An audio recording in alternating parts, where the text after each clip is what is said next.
All right.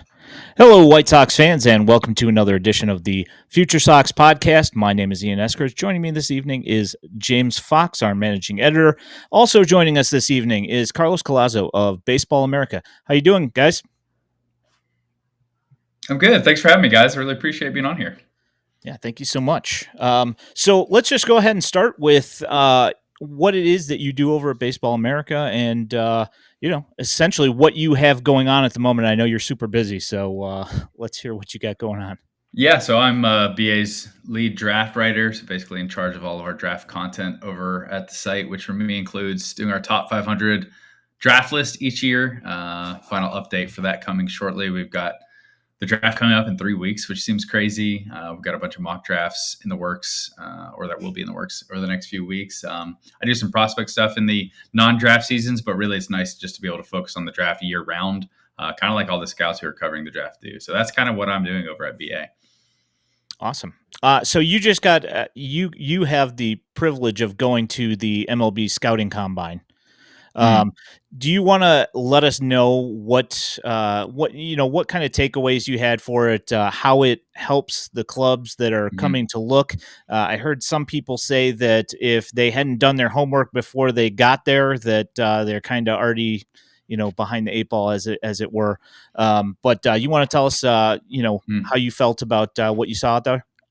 Yeah, I think for the teams, actually, the most valuable part of the process is the interviews that happens. It's a chance for a lot of the heavy hitters in organizations, scouting directors, cross checkers, general managers, people are going to be making the decisions on draft day to actually meet these players, do interviews, get to know how they think, who they are as players. Teams value that makeup piece, and I think that's really the most that's probably the biggest difference maker for these players at the combine. Like you said, for most of these players, they've been scouted for a full year plus. So they kind of have the scouting report dialed in for these players. At the same time, I do think the combine is a pretty useful event for either northern high school players, more pop up type high school players. Luke Dickerson is maybe a good example from this year's combine. He's a New Jersey area shortstop, kind of on the same Sammy stuff for um, who's Jackson Merrill, kind of that similar late spring riser, Northeast Mid Atlantic type. So like there probably are a lot of heavy hitters who maybe haven't seen him at least a ton of times. So getting him in a workout environment can be useful. There are a lot of pitchers who are doing bullpens, some that are coming off injuries, some that didn't pitch a ton, and some players like a Cade Townsend who just came out and threw a lot harder than he previously had done. So all of these data points I think are useful to one degree or another. But the athletic testing, the medical that gets done at the combine, and then the in person team interviews are probably the most useful from the team's perspective. So did as far as the prep players go, do you think that how if the combine did it change anything in your eyes seeing all these guys next to Hmm. college players? Does that change where these guys slot in for you at all, or does is there like a noticeable gap there in experience and skill level? Hmm. How did that change your opinions? You know, the actually one of the benefits of the combine that you kind of just hit on there is being able to see the high school players with their college counterparts on the same field in a big league stadium, hitting with wood, seeing how the power works for some of these guys. You've got players like PJ Morlando, who's a very prominent high school player who absolutely looked the part in a big league field, had tremendous power, great batting practice session. And then you've got a guy, Canadian, who maybe a lot of people have never heard of, Nathan Flewelling. He's a big physical catcher. He had I think, tied for second hardest max exit velocity. It was Jared Jones, the big LSU slugger, and then two high school players, Chase Harlan and Nathan Flewelling. And I think that maybe can change how people view Nathan Flewelling's power upside. I mean, even prior to the combine, he was getting 70 grade power projections moving forward. But just kind of confirming that power with metrics that teams really value, I think could be super value. In terms of how I view this high school class, it really hasn't changed how I see the group as a whole with the college group, though there were a few specific players, Tyler Bell and JD Dix, high school shortstops in particular, that I came away really impressed with and maybe personally have like a more excited outlook on those players. Yeah, so Tyler Bell's like local for us. Lincoln Way East High School in Frankfort. Pretty Mm, familiar with him. I think they were both on the White Sox area code team. I know mm, Dix. I yep. know Dix was for sure. Yeah, So I believe you're right. yeah, that's interesting. So in your most recent mock, you have JJ Weatherholt up at 1 to Cleveland. I know that you're not just throwing stuff at the wall. So how realistic of a possibility is that? And then when do you think Cleveland actually like makes their decision? Yeah, two really good questions. I do think that a few, like maybe a week prior, week and a half, I'd heard that Weatherholt link, and I think even in my previous mock draft, I'd kind of mentioned Weatherholt in passing when I mocked. I don't know, it was either Connor or Bazana in the previous mock, but I mentioned that Weatherholt like makes sense as a player to keep in mind. And over the last, I'd say, week leading up to this mock coming out, I had more and more steam on this Weatherholt rumor from a number of different sources. And so I was like, yeah, let's put it up there. I'm hearing it from a lot of people. Like you said, I wouldn't kind of just throw it out there. It was useful from the sense of like you can kind of work through the thought process if this is an underslot deal, maybe looking at some of the potential players that the Guardians could then overpay with their second pick at 36. In this iteration, it was Slade Caldwell, who's the number 3 high school player in the class. But yeah, I do think that Cleveland probably still has a bigger net of players they're really considering for one. And I would not expect them to have their decision made until very, very late in the process, potentially even the day of. It wouldn't shock me if they were a team that kind of was getting all of their processes lined up. They maybe found their final players that they viewed in a similar tier, and then kind of sent out deals and said, hey, will you take this? And if someone takes a significantly cheaper deal that they view in the same tier, maybe that's as simple as it is. But I do expect it to be very late, and I expect to not have a ton of confidence until very late in the process, if we ever really do, because Cleveland has been very much keeping these things under wraps. So one thing that I had a question of, and I generally try and ask this question most of the time: if underslot deals and overall money bonus had absolutely nothing to do with this, who are you picking overall 1-1? Yeah, I like that question too because you just get rid of all the money games that teams play. I would probably go Charlie Condon. He's number 1 on our board. I think in the industry, he's a consensus top 2 player in the class. It's either Condon or Bazana for most teams. For me, I like Condon's power upside and defensive versatility, chance to play third base, chance to play multiple corner outfield positions. Just a little bit more than Bazana's profile. Although I do think he's a great pure hitter. I like the athleticism with him, but I just think that if you're picking 1-1, I would really want to shoot for a lot of upside. And I think with Condon, you've got a player who has performed and hit at a very high level, an exceptionally high level, really, in the SEC for 2 years.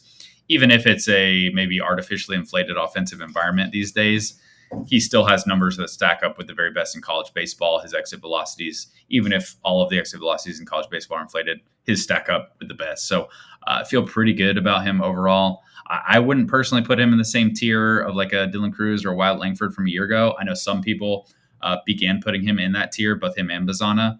I wouldn't go that far just because there's something unusual about like a 6'6" right-handed hitter at the top of the class. You just don't see those players very often. It's like Chris Bryant, Alec Boehm, although that's pretty good company. If he does wind up having the career that those two had, I would be pretty happy with that outcome. Well, I think like I don't know, I don't want to speak for you, but like I didn't come into the year thinking he had like the positional versatility that he might have. Like I think a Yeah. lot of people kind of thought he was first base only, but if he can Mm-hmm. play third or stand in a corner outfield spot, he's way more valuable. So Yeah, I agree entirely.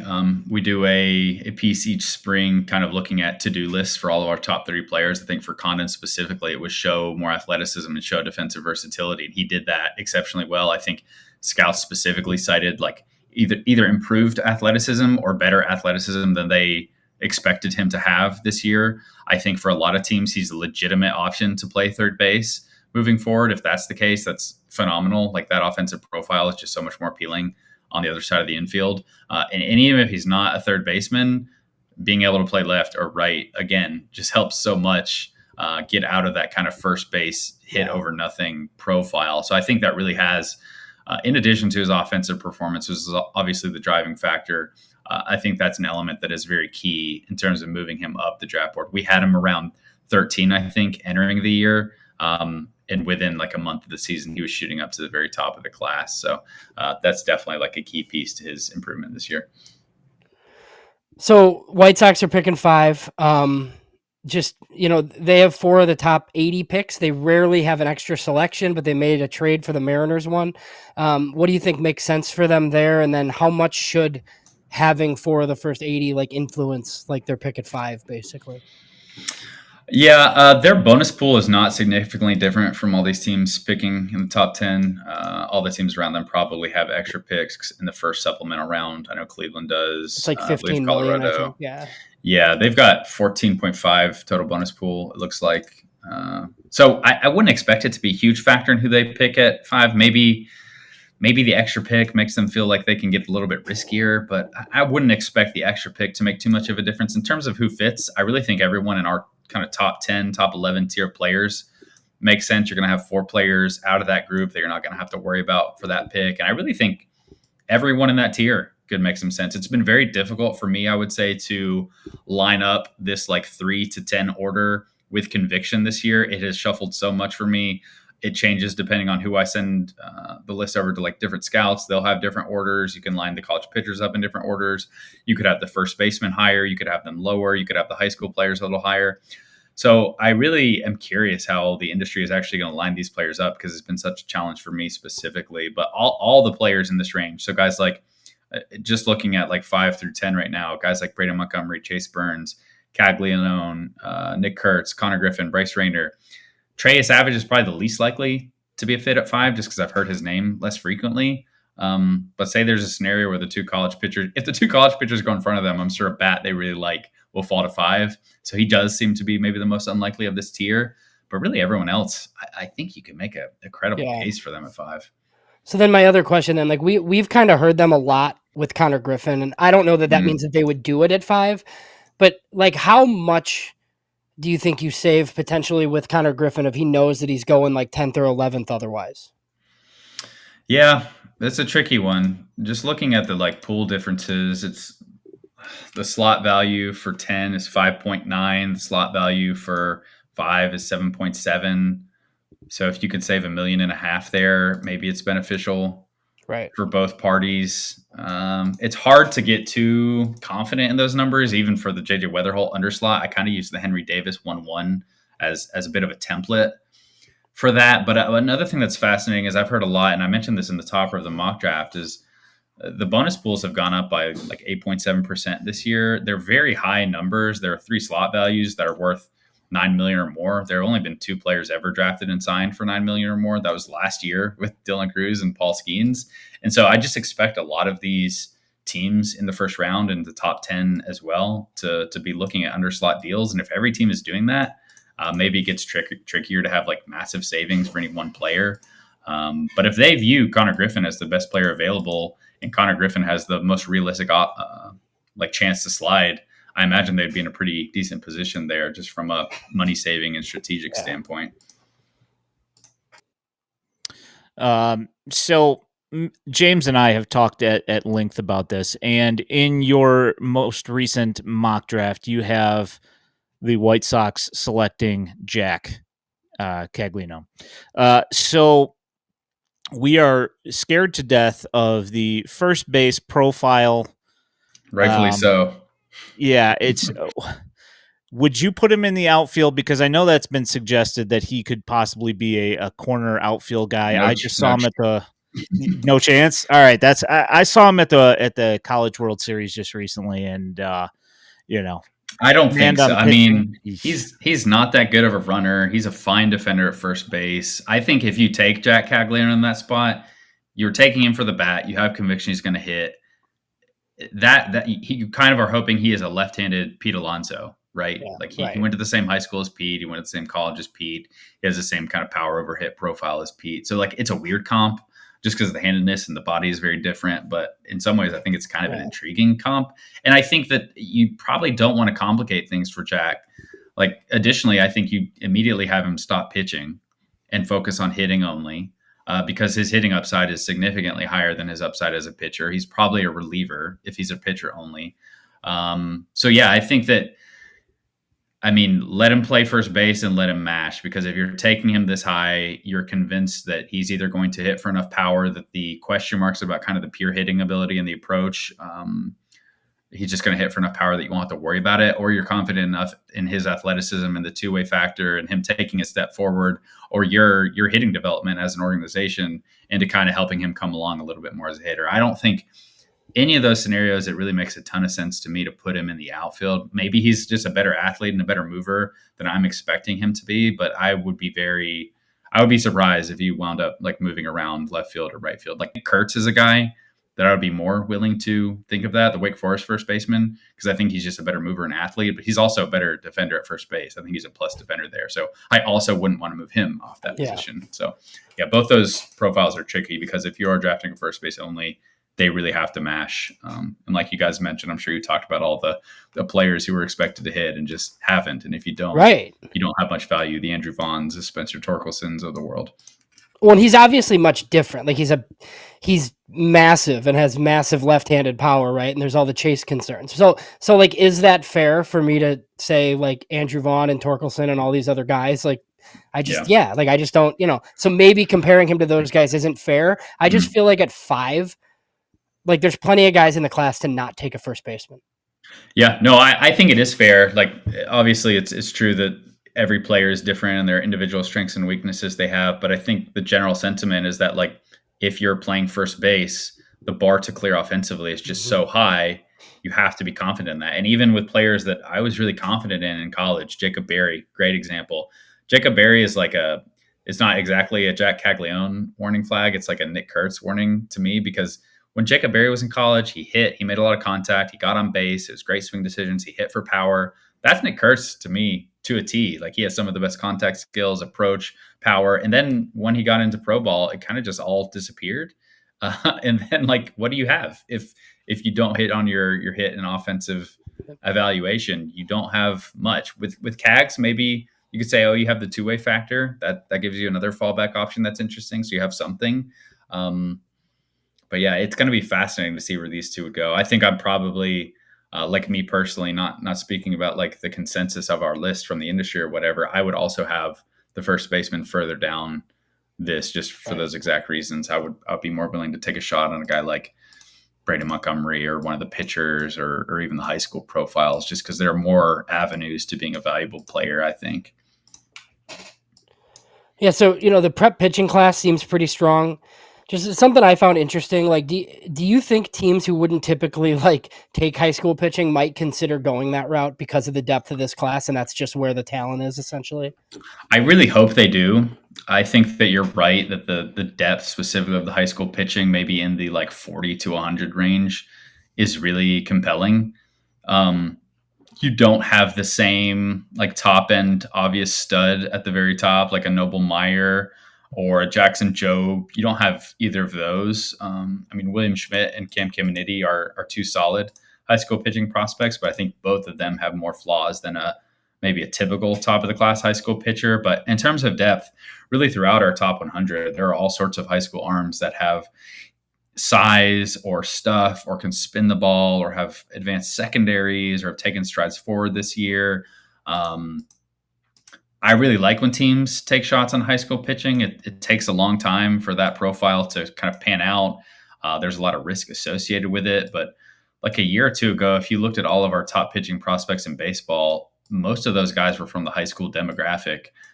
So I just think there's a lot of upside to be had here. If you have confidence in your pitching development, you should be willing to take a shot on those guys, especially in a draft class where there maybe are less appealing hitting profiles. There may be more question marks with the college pitching demographic, whether that's performance-based or just control and command questions from these college pitchers. There are a lot of reliever profiles in the college pitching ranks.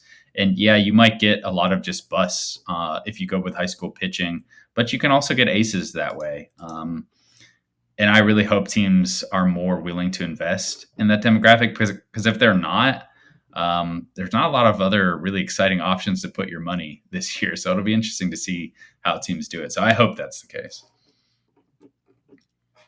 So Ryan Sloan and Tyler Bell are local guys here. Do you have any projections where they might end up? Yeah, so I had Ryan Sloan 25 to the Padres in that most recent mock draft, which I think could make sense for Sloan, both on talent and just in the range of the draft. And also just given how the Padres have operated, they are one of these teams that are not hesitant to take a high school pitching profile. I think going back to 2017, they've taken high schoolers with their first pick every single draft since that year. And that was the Mackenzie Gore draft, which again, like Mackenzie Gore is a better pitching prospect than any of the guys we're talking about here, but he looks pretty dang good right now. Took a long time to happen, but it panned out. But Ryan Sloan has had a tremendous spring. I really liked him last summer. I thought he showed 3 pitches that had a chance to be above average. Now you're maybe looking at, I don't know if I would want to go plus on the changeup this yet, but certainly the fastball and slider look like they could be plus pitches. He's been up to 100. He's big and physical. I think he does have advanced feel for that changeup, but it's just hard to put a plus grade on a high school pitcher at this stage. So I expect him at this point to either go in the back of the first round or be a first round equivalent kind of overslot in the supplemental or in the second. I mean, it even could be like a Brock Porter or a Bubba Chandler sort of deal where they're in the 3rd or 4th round, but just get paid, can measure it with their talent. So it's tricky to kind of place the high school pitchers on the board, but I would be surprised if he didn't get first round money or very close to it at this point, just given how good he's been. Tyler Bell, I would probably put in more like a top 3 round range if he's signable. Like I said, I was really impressed with him at the Combine. He looked a lot better defensively than I expected. He looked a lot better with a wood bat in his hands and with pop than I expected. So I was very intrigued by that profile. We've had him in a fairly, well, he's been an up arrow guy for us this spring, so he hasn't been in the same range, but we've got him right around like top 100 on the board at this stage. So that would be like around top 3, top 4 rounds. He is a Kentucky commit. They had a pretty good season. I'm not sure how locked into that commitment he is, but yeah, I think it wouldn't be surprising at all if he went in the 3rd round. A couple $1,000,000 might change that. Exactly. Well, because I think Ritter went to Kentucky too, right? He was a Lincoln Way East kid too. They have like a Kentucky little pipeline there. Yeah, I guess so. Ian, do you want to make your LA Angels joke? We have time, so. Oh, sure. Why not? So who from the class makes the most immediate impact and who gets to the majors first? Why will it absolutely be a Los Angeles Angels player? Yeah, the Angels seem to just be taking guys that can try and shove to the majors, right? Whoever they take is going to be a good bet unless they kind of buck their trend and take a high school player. Probably don't bet on it in that case. For me, the most like pro-ready players I would look towards, like both of the pitchers, Chase Burns and Hagen Smith, I think they have stuff to be successful in a big league pen now. So depending on kind of what org takes them, what the competitive window is, they can move quickly in a reliever role, even though I don't know if that's super popular to do for your starting pitchers. Garrett Crochet is kind of a bit of an outlier there. In terms of hitters, I think the trio of Travis Bazzana, JJ Weatherholt, and Nick Kurtz kind of have the complete offensive profile that doesn't have any holes that I'm fond of. I mean, honestly, whoever the Guardians or the Reds take, like the fact that it's draft lottery, they're 1-2, they're in a better competitive window than most teams picking 1-1. They might be decent picks, but I'll probably go, if I have to say one player, I think Nick Kurtz maybe is the best. I think he's a very well-rounded hitter. The fact that he plays first base means there's a pretty low bar for him defensively. He's already quite good at the position. He's probably going to be drafted in a range where he's at a team that's a little bit more competitive. If he winds up going to like the Nationals, maybe he gets pushed quicker with this like Dylan Cruz, James Wood tier of players. Like I could see that happening. But in terms of like just advanced professional hitting approach, I think Nick Kurtz has that. But again, that's that first base profile we all love. So who knows? Yeah, so we obviously hate this as White Sox fans. It happened to the Nationals this year, right? But so just like the rule for obviously the big market clubs, like the White Sox are by far the worst team in baseball. They're going to pick 10th next year. They do get the first pick in every other round. So it's, it's not totally, they can get a good player at 10. But, what do you think about this rule? So yeah, the rule is if you're a revenue paying team, you cannot pick back-to-back in the lottery. And if you're a revenue receiving team, you cannot pick 3 consecutive years in the lottery. I think it's a fantastic rule. I wish it did not matter whether you're a revenue payer or receiver. I wish it was either you can't pick back-to-back no matter what, or you can't be in 3 straight no matter what. I think the poor teams in baseball love to cry poor and get these rules implemented. But I think in terms of disincentivizing tanking, it's a phenomenal rule. I don't think it's good for baseball that teams like the Orioles can intentionally try to be bad and benefit by picking at the top of the draft. Like I've said this a million times, credit to the Orioles for identifying the right players. They had some layups like Adley Rutschman. They had some other picks like Heston Kjerstad, Colton Cowser, who were non-obvious picks that they did an excellent job with. But I just don't think it's good for those teams' fans to have to endure a bunch of crappy seasons just because strategically it makes sense for you to intentionally be bad. I don't think that's good for the sport. And so if this rule helps incentivize teams to try to be good at the major league level and invest in your team and not be picking this low because you're not going to get a benefit by like getting a very top pick and the bonus pool money, I think that's great. We'll see how that pans out. It's still pretty early days, but I kind of love it. I love the chaos of the draft lottery. I love how it enrages teams. I love the fact that we get a team like Cleveland picking one. I just think it's more fun. And I think the tanking disincentivization, I think, is very smart and good for the game. I would agree with you if you wanted to say, oh, why did the White Sox only get 1 year in the lottery and the A's get 2? I don't think there should be a difference based on the A's just being a cheaper ball club. Like that doesn't make any sense to me. Yes, you just everybody's 2 years or something like that. Yeah, it can be 2, it can be 1, whatever you want it to be. It should be the same for me. Yeah, we talked to Jim Callis a couple of months ago, and the thing he said that he doesn't like is that the White Sox were if it held strong, they would have picked 4th. So they technically moved down a spot, and this still happens, and it happened to Oakland twice too. Like they're picking 5th and 6th or whatever they were, and then so he doesn't like that part of it, but you know, I don't really know how you change that. So yeah, I mean, I think regardless, whenever you implement a system like this, there are going to be people who just like it's a lottery. Like someone is going to be lucky and someone's going to be unlucky. It's just kind of what you're throwing into the mix when you go to a lottery system. I think pick trading would maybe be more interesting as well. If we could throw that in, maybe that would help teams get some of this flexibility.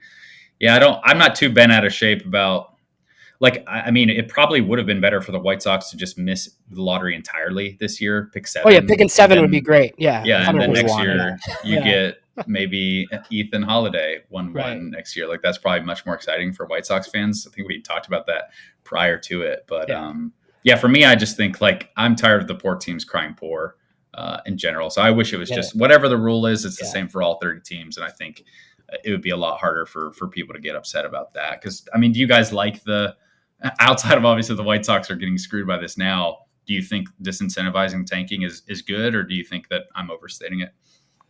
No, I think it's good. I think the lottery is cool too. The issue I have, I mean, we could go on for hours. Like the draft should have happened already. I hate the July draft, but you know, that's just a different. You and everyone who is in baseball. Yeah, no, I know. Yeah, I don't like it. So last one I have for you. Just have you thought much about since like rookie ball is ending, like the way this is different this year? Like, is it going to influence will it influence how teams draft or like where they send guys? You know, I mean, because like high school guys, I feel like are just going to be hanging out at the complex for the rest of the season, essentially. And some of your college picks might go to low A. I'm just curious to see what happens with no rookie ball, basically. Yeah, it does seem like teams have kind of changed how they're assigning players after the draft. I mean, for pitchers especially, it can get really tricky to have guys who've been shut down for a few months and then ramp them up just for an inning or two at a complex. I mean, there have been some teams, I think Cleveland is actually a team that last year didn't activate anyone.